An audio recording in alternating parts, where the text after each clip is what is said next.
All right, everyone.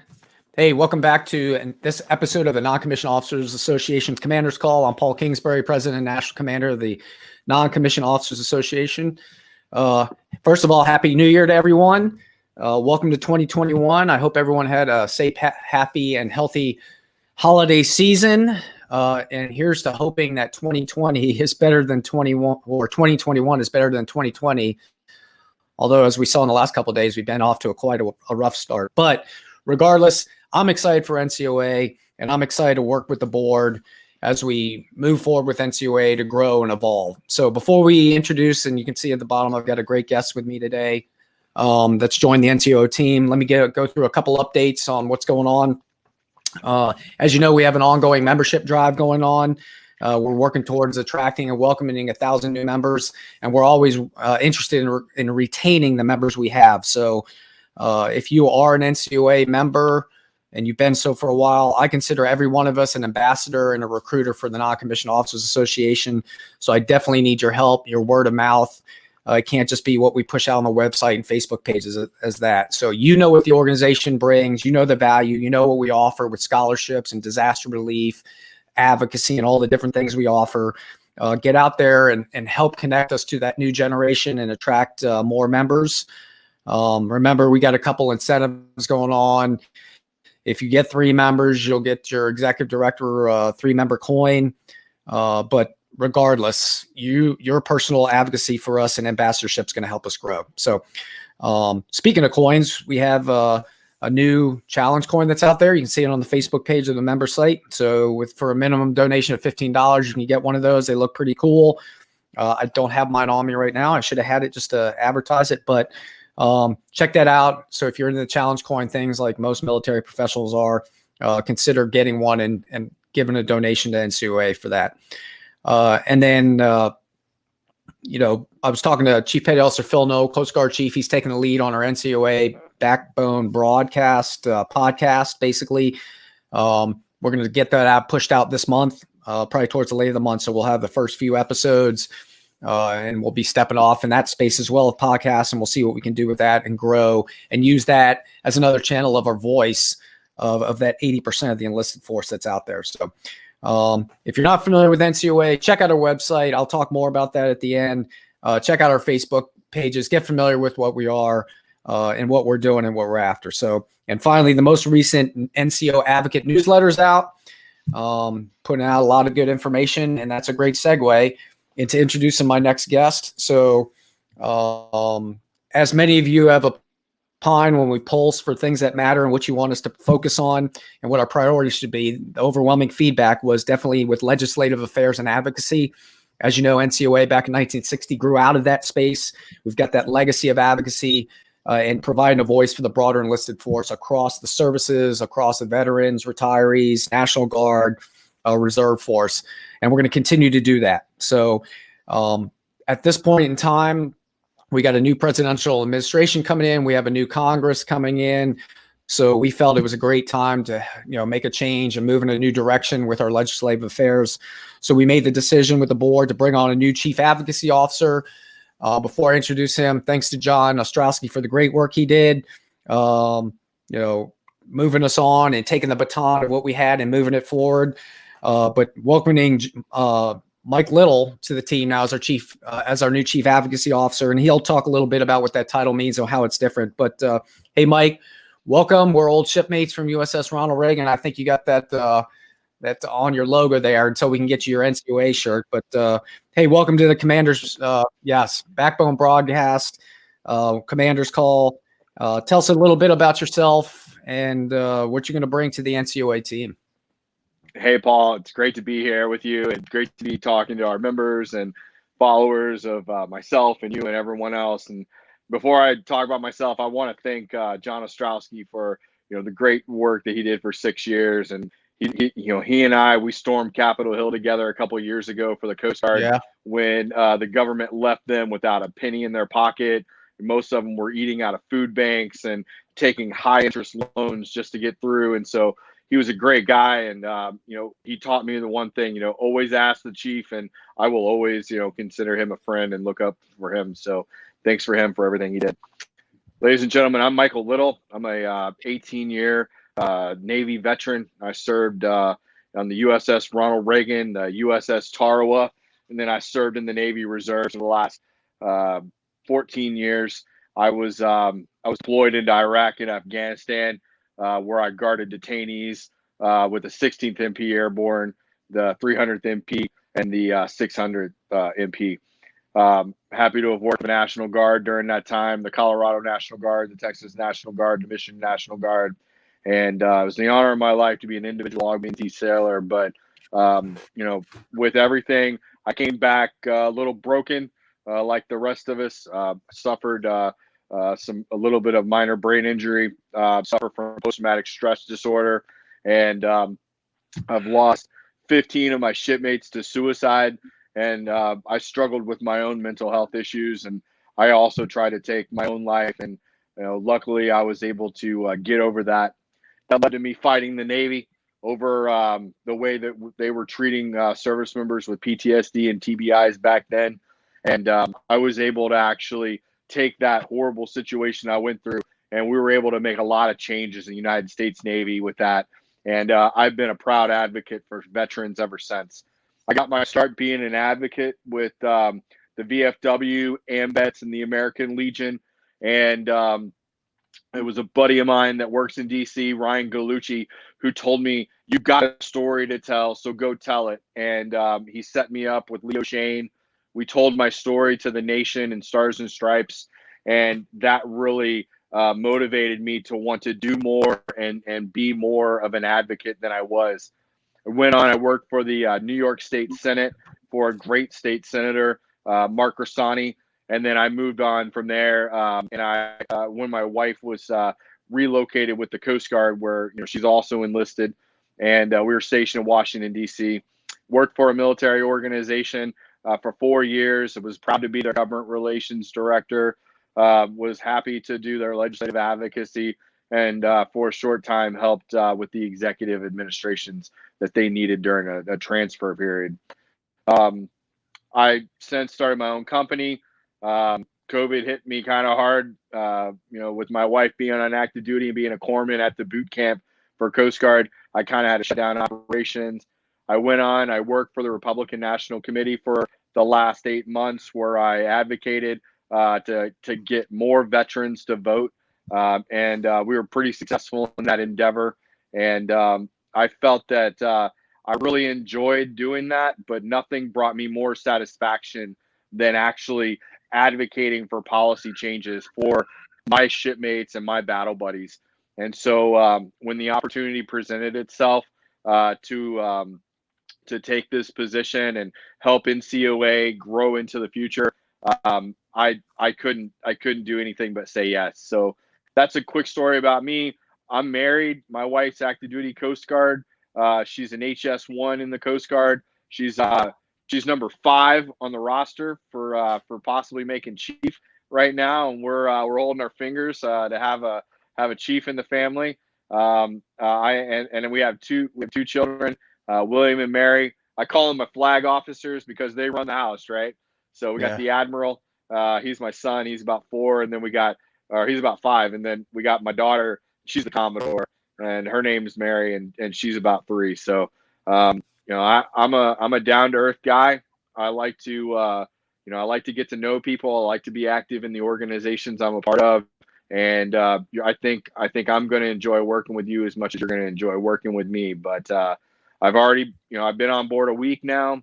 I've been to a chapter meeting, and I'm looking forward to doing a lot more. So that's me in a nutshell, Paul. All right. Yeah, you and I first met way back at a U.S. Naval Institute event. Remember when I think I was getting an award for writing something, an essay contest or something, and then I think you were the only enlisted petty officer there. And I came over. I saw you had those aviation warfare pin on. We had a conversation, and then that's when I came to learn about this whole legislative piece and the work you were doing there. And you've continued. I think I took you and dove you in head first, if I remember right, into that. I think I took you down to one of the Congress meeting halls and just threw you to the wolves with all the members of Congress talking to you, right? Yeah, but that's good, right? So that's one of the things you bring. So let's talk a little bit about that. So clearly you've got experience with legislative affairs, you've got connections there. So what else are you going to bring to the team, or what does your experience bring to the team that you can leverage for us? I think that really speaks to what this position title is, right? So I think NCOA has been really used to having a government relations director for the last several years, but chief advocacy officer, it's a little bit more of an executive type of role. It's going to allow me to help the staff in multifacets, right? So my background for the last several years has been helping with membership development, helping with business development, helping with strategic communications, and my consulting firm actually goes goes through nonprofits and helps them fix themselves. And one of the more proud moments that I have in my professional career is being able to go back to the association that gave so much to me, and that was the Aviation Bosun Mate Association. And we were struggling a couple of years ago, and I'm current. I came on board their board of directors, and we really dove into what it was going to take to change that organization. And we're growing. We're growing that organization, and so I think that this is going to allow me to work with our membership communication, how the membership programs that we're using, developing a better web page, developing better strategic plan for communicating with everybody, how to put those messages out the right way.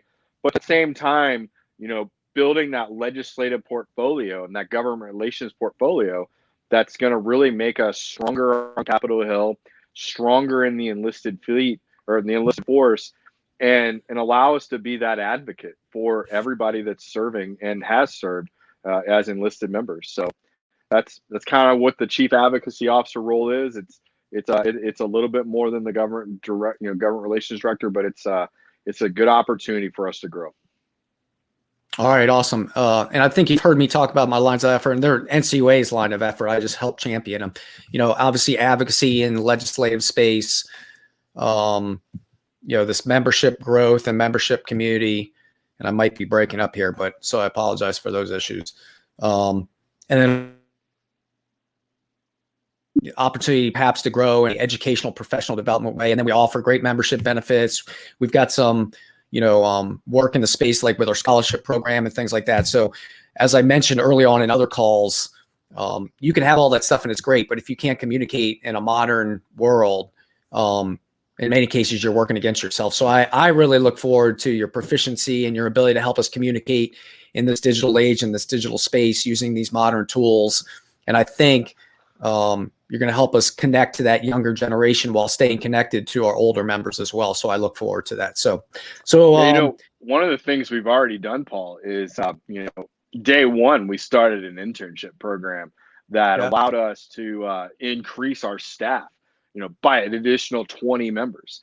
So with previous backgrounds in relations I'd had in the past, I worked to get our internship program up and running. We have 16 interns that are going to be working in government relations, legislative affairs, making sure that we're tracking every congressional hearing, that we're looking at every piece of legislation that comes out, and we're going to start having them put together summaries of all that. And so our communications forward is going to be from us, by us. We have two interns that are currently working to build our new webpage. It's going to be more sleek. It's going to be a little bit easier to use, easier for the staff to use. And then we have a grant writing group, right? We have 2 grant writers that are interning for us right now during their master's program in college. And so already today, I got a couple messages from our grant writers, and they said, hey, we found 10 grants we're going to write for that we qualify for as an organization.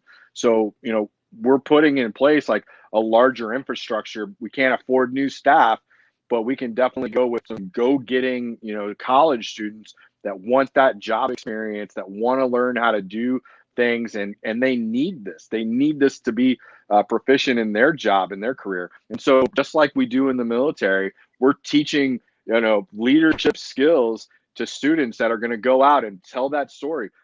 Hey, how did you end up here? How did you end up knowing how to do all this stuff? Oh, well, I had an internship with the Non-Commissioned Officers Association in the United States, and we advocated for enlisted service members. That's going to give an opportunity for them to maybe interact with a former enlisted member that's running a company somewhere that never heard of us.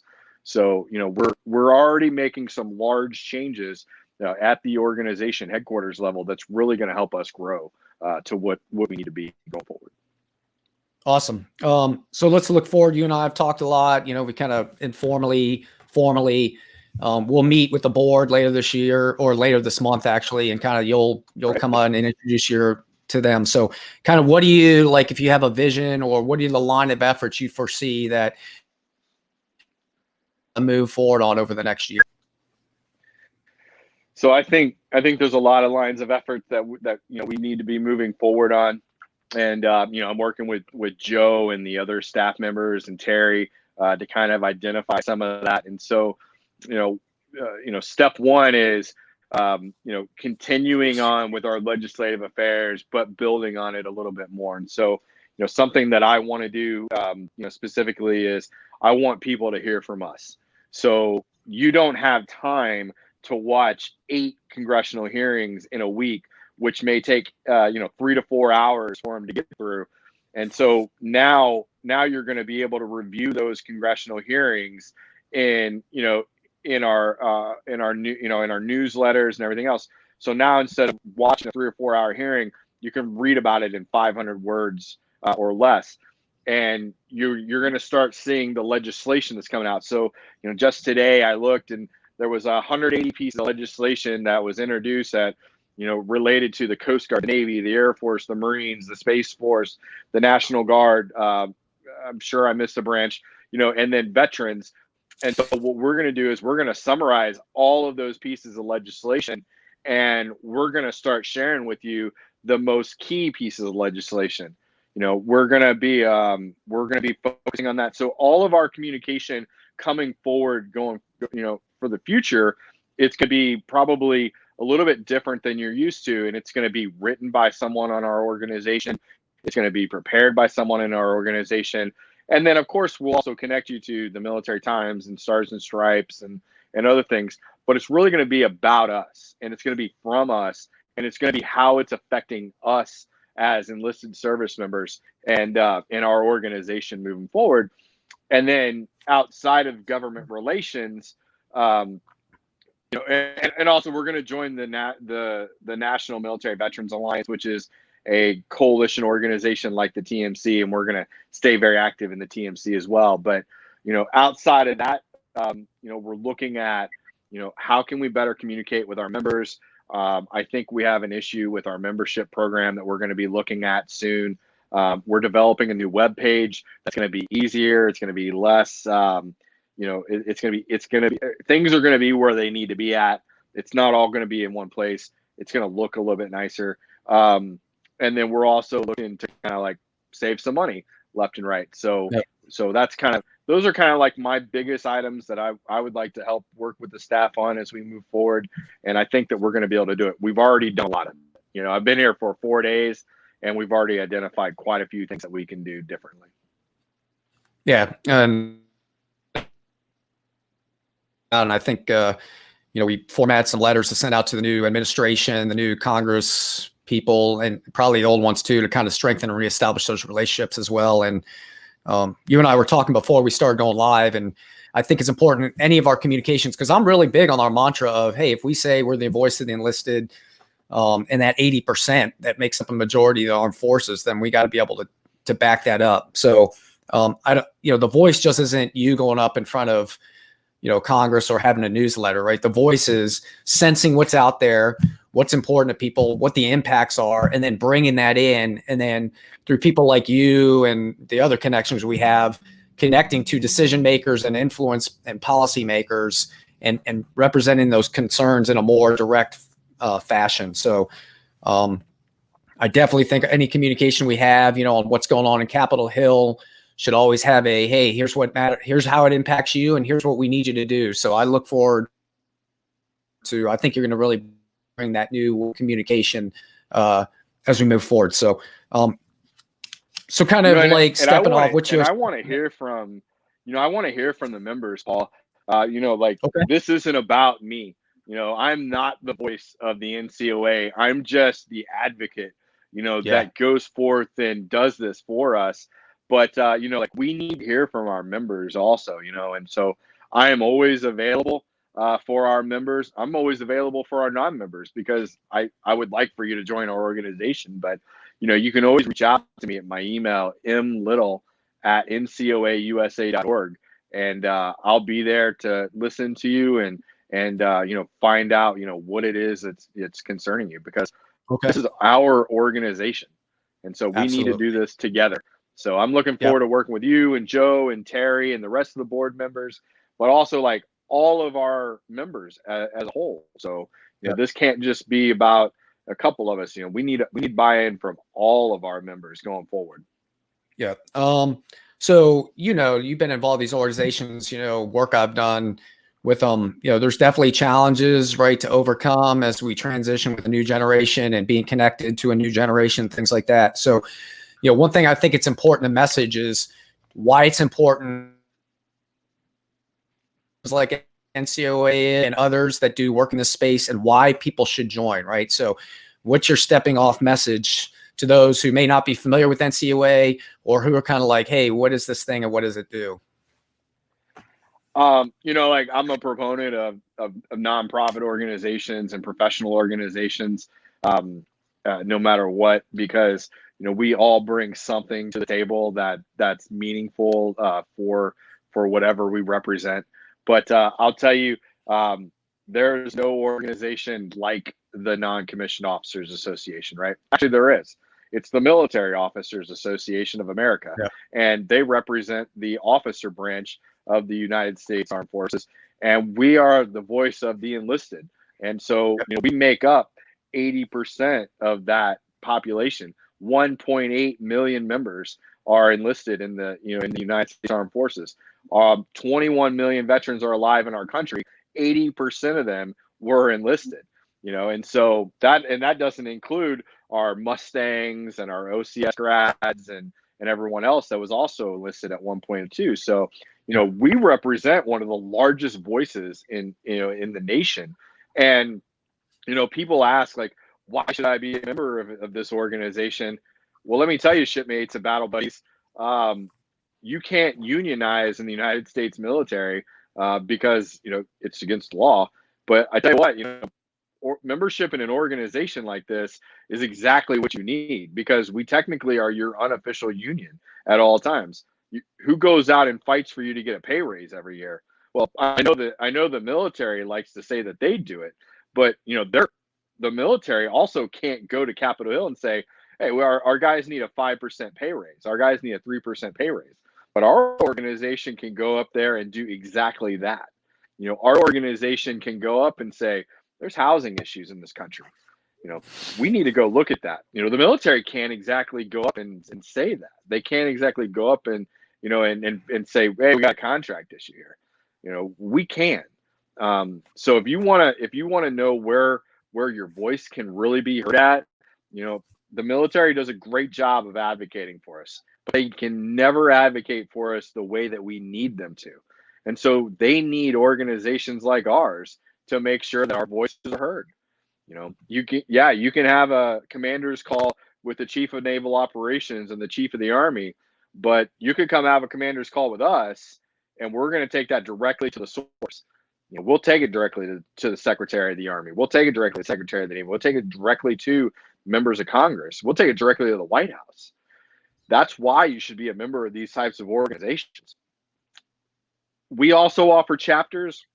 We offer, food and fellowship just like everyone else. But the most important thing that we do is we make sure that whenever the Coast Guard doesn't get paid because of a disagreement on Capitol Hill, that we storm Capitol Hill and we fight for those coasties. We fight for those, spouses.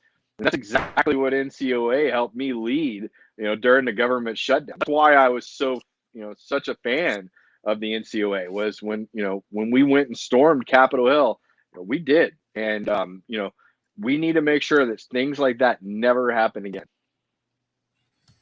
Absolutely. But stormed it in the right way. Right. Yeah. We did it peacefully. Well, if you look, we actually, we went to Capitol Hill, and, we had about 40 or 50, members of all across, different organizations. And we had letters, and we just walked into the offices and we were like, hey, we want to give you our special interest letter. We're families of the United States military, and we're not getting paid, and we'd like to get paid. And staffers would talk to us. We didn't go and we didn't go and like sit in the hallways. We didn't go and like chant or anything. We went in and we made changes. So before I left, Speaker of the House called.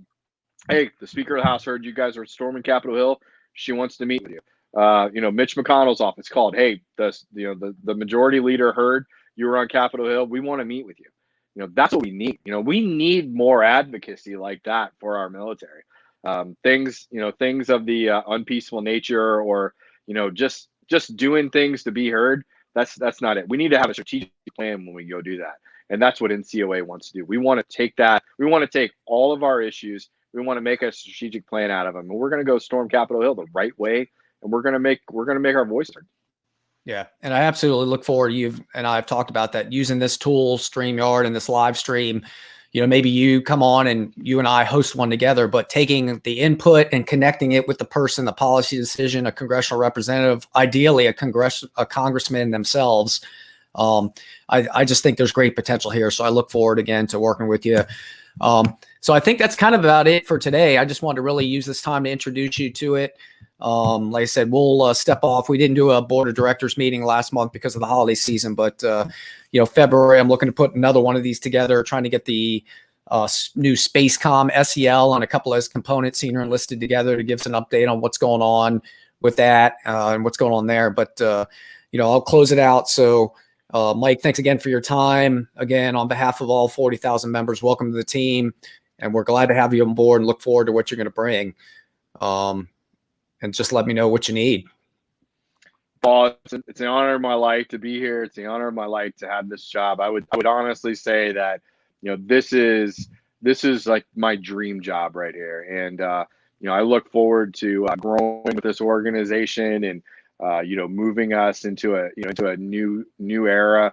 But, I want to hear from you guys. I know some of you weren't going to be able to see this live. Drop any questions you have. In whatever platform you're watching this on.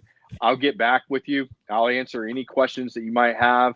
And so I'll monitor this video for the next week, and I'll answer anything you have.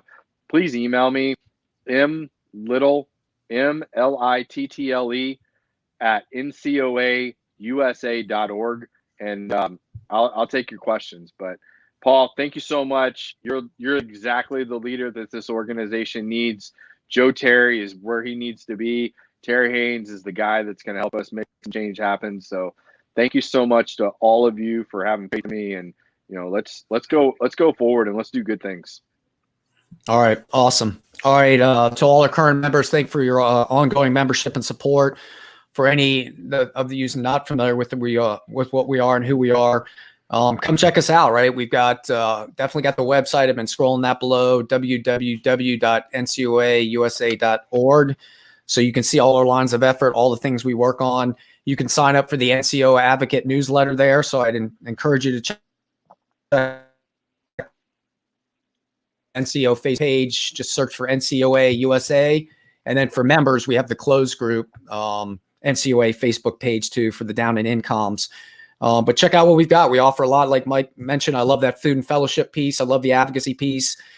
We have, like I mentioned, we have a disaster relief fund and a scholarship fund that's dedicated for our members and and enlisted service members.